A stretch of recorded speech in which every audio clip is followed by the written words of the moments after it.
numéro 2 du parti LR et député du Loir-et-Cher.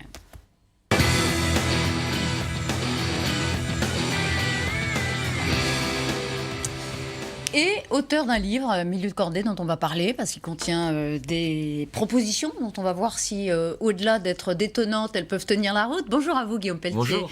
Merci d'être avec nous ce matin sur LCI. D'abord, la colère étudiante. Dégradation hier à la faculté de Lille et intrusion d'ailleurs. Cette nuit, ce sont les grilles du ministère de l'Enseignement supérieur qui ont été décelées par un petit groupe d'activistes de gauche. La ministre dit qu'elle comprend la colère légitime des étudiants parce qu'elle porte sur la précarité après l'immolation d'un jeune étudiant à Lyon. Il est toujours à l'hôpital. Mais elle condamne fermement ces violences. Jean-Michel Blanquer lui a apporté d'ailleurs son soutien par tweet cette nuit. Et vous, est-ce que vous condamnez ces actes étudiants, Guillaume Pelletier ? Oui, condamner les violences, toujours. On va revenir sur la question de la précarité, bien entendu. Mais d'abord, depuis plusieurs semaines, les images symbolique renvoyée à nos concitoyens. L'interdiction d'une conférence de Madame Agazinski à Bordeaux, de Monsieur Sifaoui à Jussieu, l'impossibilité pour un ancien président de la République de s'exprimer devant 1 millier d'étudiants à Lille. Hier à Lille, François Hollande. Avec ces images terribles au cœur de l'université française, de livres détruits et piétinés. Ça suffit. La France est un pays de droit. La France est un pays dans lequel l'ordre, la démocratie, la liberté d'expression sont des principes fondamentaux. Et nous appelons le gouvernement à prendre des sanctions exemplaires à l'égard des minorités infimes, politisées bien entendu, qui organisent ces violences et empêchent la démocratie de vivre. Cela ne doit pas du tout nous égarer de parler du sujet de fond de la précarité, j'y reviendrai. Est-ce que ça peut être les sanctions exemplaires dont vous faites état ? Les meneurs sont identifiés, il y a des photos, des images. On voit que derrière ces minorités, une 50aine d'étudiants hier à Lille peuvent empêcher 1000 étudiants d'accueillir, d'écouter, de débattre avec un ancien président. C'est donc bien une infime minorité qui tente de bloquer la grande majorité. Et bien que les meneurs politisés soient identifiés et sanctionnés de manière exemplaire. Ça suffit. Dans notre pays, nous devons dire à tous, pour tous et partout, que la liberté d'expression, la tolérance, le respect de celui qui pense différemment sont des principes fondamentaux sur lesquels on ne doit pas transiger. On va y revenir. Pour vous, cette minorité dont vous dites qu'elle doit être sanctionnée de façon exemplaire, c'est un appel à Christophe Castaner. Bien sûr, et au gouvernement. Et vous lui faites confiance. J'espère. J'ai du mal ces derniers temps. Mais pourquoi ? On ne peut pas dire que sur les grands sujets liés au désordre public qui s'accumulent semaine après semaine dans notre pays, le gouvernement ait incarné l'ordre. Vous savez que j'aime cette idée de l'ordre juste, l'équilibre entre l'ordre républicain et la justice sociale. Il faut retrouver cet équilibre qui n'existe plus.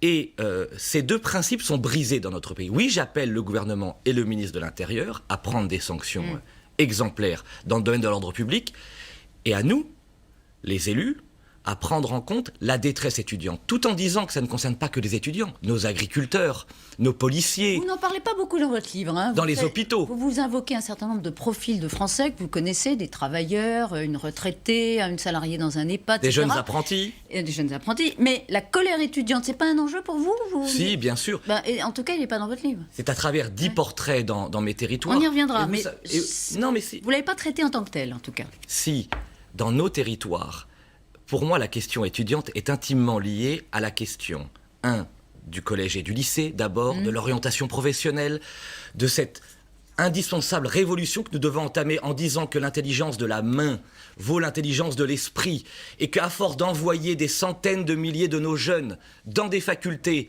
avec des moyens de plus en plus précaires, des débouchés de plus en plus inexistants... Il faut augmenter les bourses, par exemple. C'est combien une bourse étudiante, Guillaume Pelletier ? C'est combien une bourse étudiante ? Est-ce qu'on le sait ? Ça dépend. Ça dépend des revenus du foyer. Au maximum, c'est combien ? Est-ce que vous avez une idée de ce que ça représente pour vivre ? On peut obtenir 400, 500 euros, 600 euros. Le maximum, c'est 460, je crois. Non, mais et donc, il y a des cumuls d'aides sociales, heureusement complémentaires. Mais tout ça est très insuffisant parce que le système, on le prend à travers ses conséquences et non pas ses causes. Je le redis, Elisabeth Martichoux, qu'est-ce qui est le plus important ? On ne peut plus envoyer de la même manière des centaines de milliers de nos jeunes dans des formations universitaires sans Il y débouché. a un travail du gouvernement sur l'apprentissage, avec des chiffres qui commencent à porter leurs Je fruits. vais vous donner un exemple.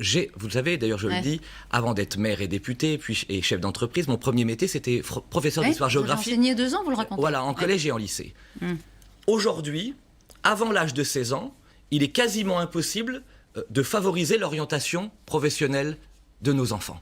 C'est extrêmement compliqué, d'une part. Deuxièmement, on a oublié d'ouvrir les portes de nos collèges et de nos lycées au monde de l'entreprise. Le grand enjeu de la société française, c'est de valoriser les lycées professionnels et les formations professionnelles. Ça, c'est dit, et effectivement, c'est un enjeu.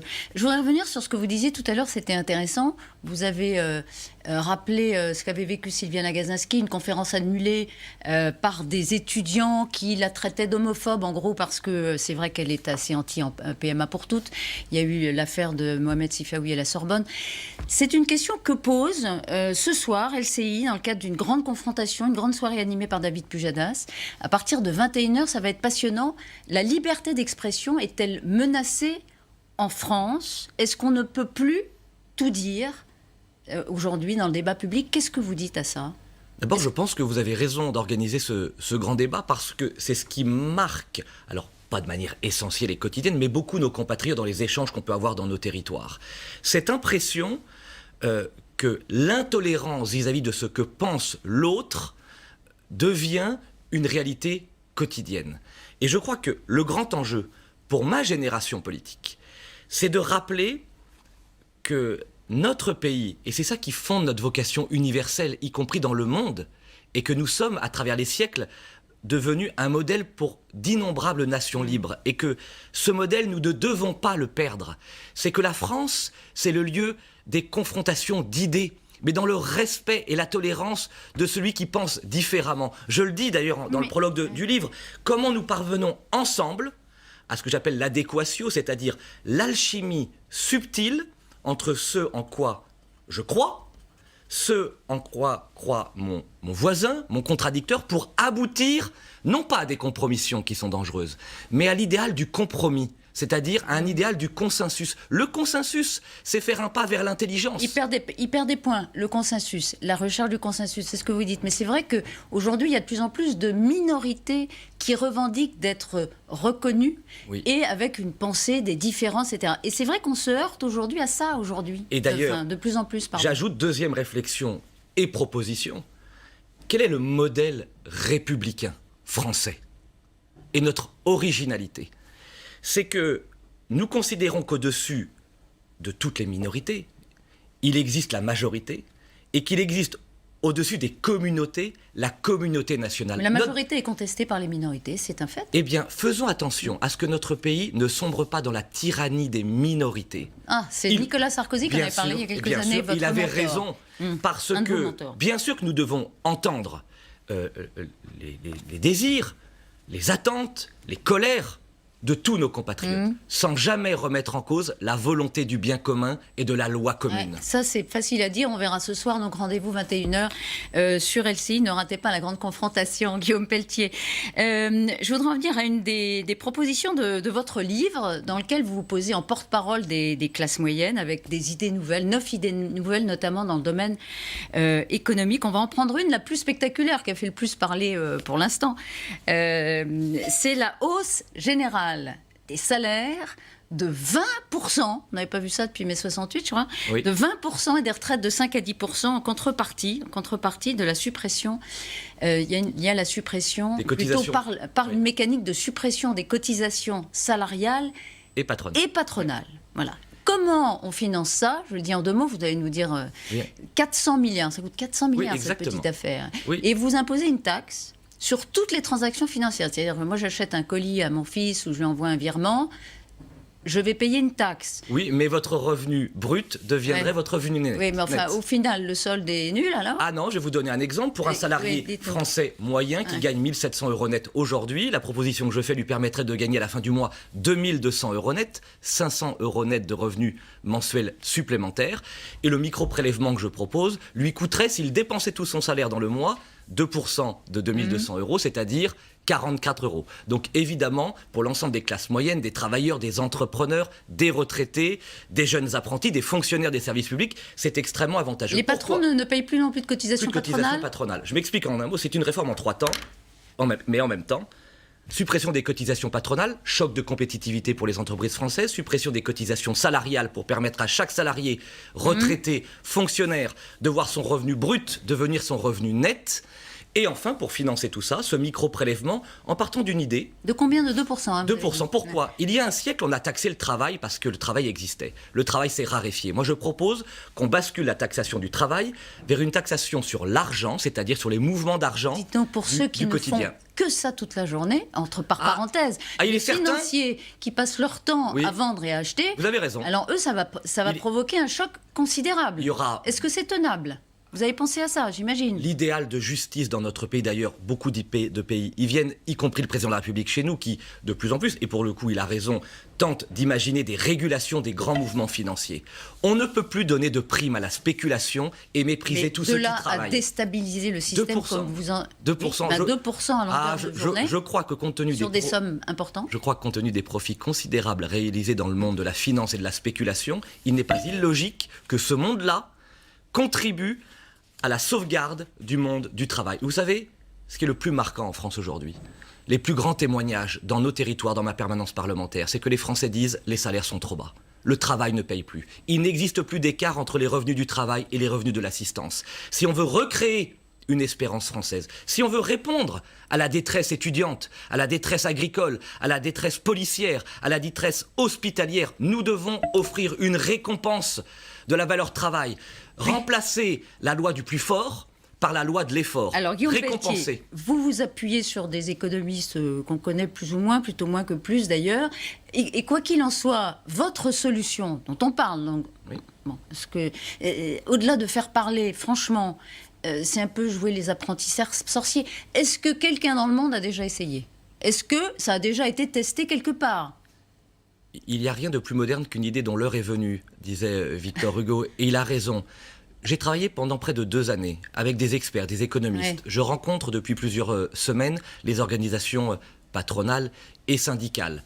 Des fédérations comme la Fédération du pouvoir d'achat. C'est un saut dans l'inconnu considérable, vous êtes d'accord? C'est un saut dans l'inconnu, votre affaire. Qui le dernier a fait cette réforme aussi audacieuse? Il s'appelait Nicolas Sarkozy. Les heures supplémentaires défiscalisées. Pendant 2 années, 2005 et 2006, Nicolas Sarkozy, qui m'a raconté, a eu face à lui les experts, les sachants, les plus grands conservateurs, Bercy, les technocrates, qui lui disaient c'est impossible à mettre en œuvre. Et pourtant, c'est devenu la réforme la plus populaire du quinquennat. Guillaume Pelletier, le général de Gaulle, la participation de 400 milliards, c'est autre chose. La participation à l'intégration du général de Gaulle. Georges Pompidou, vous l'avez gentiment cité tout à l'heure, en 1968, il augmente les salaires de 7% et le SMIC de 30%. La politique, c'est une question de volonté, de crédibilité. Et le travail, la proposition, c'est une contribution. Je ne prétends pas qu'elle est aboutie, elle méritera débat, elle méritera d'être amendée, elle mérite d'être améliorée. Mais on ne pourra pas empêcher de dire que la droite française est en train d'ouvrir le grand débat d'idées. C'est la mission que m'a confiée Christian Jacob. C'est surtout ça avec d'autres. Guillaume Pelletier, dans le fond. C'est de provoquer... Pas du tout. L'idée avec Christian Jacob, avec Aurélien Pradier, avec l'ensemble de la nouvelle équipe dirigeante, avec les parlementaires, des sénateurs ont déposé des amendements sur cette idée. C'est d'ouvrir le débat d'idées, de faire des propositions aux Français, de dire et de redire enfin ce que la droite a à dire à nos compatriotes. Et en juillet prochain, d'organiser un grand congrès des idées au cours duquel nous débattrons et nous nous mettrons d'accord. Rapidement, l'économie française, en tout cas, continue de créer des emplois, Guillaume Pelletier. 54 000 au 3e trimestre dans le secteur privé. Ce mouvement a été amorcé en 2015, il s'est confirmé en 2017. Il s'accélère. Les mesures, le CICE par exemple, et puis la réforme des prud'hommes, peut-être, on a du mal à mesurer l'effet des réformes à proprement parler, mais il y a de l'effet. Bonne nouvelle, ça marche. Tout ce qui permet à notre pays d'aller mieux, nous l'avons soutenu. Ça va dans le bon sens. Mais il y a des réformes qui vont dans le bon sens. Nous les avons soutenues. Vous savez que nous avons voté 41% des textes du gouvernement. Ce n'est pas l'inverse, et la réciproque n'est pas vraie. Mais par contre, ces chiffres que vous évoquez, nous ne les voyons pas encore dans nos territoires. Moi, je propose une réforme du Code du travail à 100 pages pour simplifier la vie des entrepreneurs. Dans ma circonscription, j'ai 1100 emplois à pourvoir d'un côté, plus de 3000 chômeurs de l'autre. Le zooparc de Beauval, avec les pandas dans ma circonscription, nous proposons 80 emplois qui ne sont toujours pas pourvus. Pourquoi ? Parce que toutes celles et ceux que nous recevons dans nos permanences nous disent la même chose. Monsieur le député, nous n'y allons pas parce que les salaires sont trop bas. Il n'y a pas d'écart entre ce que nous recevons aujourd'hui en ne travaillant pas et ce que nous recevrions si nous allions travailler. Le grand enjeu est là. Augmenter les salaires, valoriser le travail sans que ça pèse pour les Guillaume entreprises. Pelletier, vous êtes assez déconcertant dans le fond. Je peux vous le dire, vous êtes numéro 2 LR, vos idées sont de droite, on vous a entendu dans un discours très ferme sur le régalien, sur l'ordre, même si vous empruntez à Ségolène Royal sa formule. Et puis vous êtes un peu travailliste, et dans le fond vous dites je suis français. Bon, je veux dire, qu'est-ce qui vous autorise à revendiquer le fait d'être français plus que d'autres ? C'est un livre pour ceux qui prendront le temps de le lire. J'essaye d'être modeste, moyen, humble.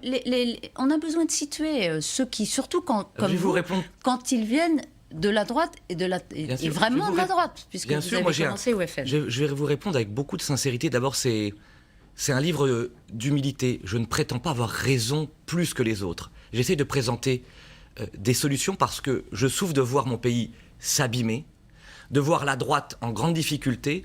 Et ce que je dis, oui, je suis de droite et fier de l'être, mais ma conviction, c'est que la droite n'est la droite que lorsque la droite est la France.